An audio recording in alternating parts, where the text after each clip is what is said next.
El Department of Social Welfare and Development o DSWD ialoka fondo valor de 1.5 millones de pesos para na Food for Work program. Bajo en este programa, el beneficia el 2,000 magasiembrador del ciudad con quien ya identifica el Oficina de Agricultura como quien ya sale afectado el busca la vida na tiempo de secas. Asegun con el Regional Information Officer del DSWD, Ley Madeline Mohammed Espiritu Santo, cada siembrador esperanza recibe 25 kilo de arroz.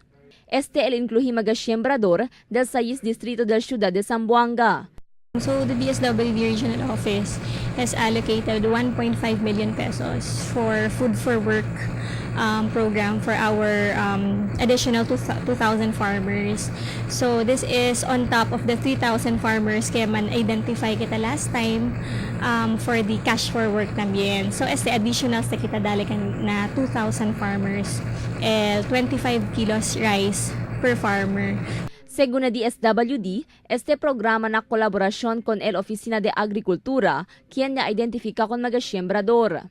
Según pa na DSWD, el principio mañana el distribución del arroz particular Alinadulyan y Bolong.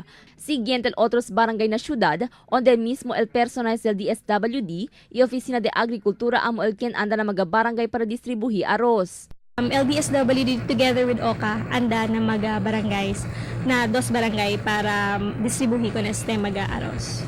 Mientras tanto, por na Food for Work program, de más temprano el principio implementa el DSWD con el Cash for Work program para na otro 3,000 siembrador afectado na secas aquí na ciudad.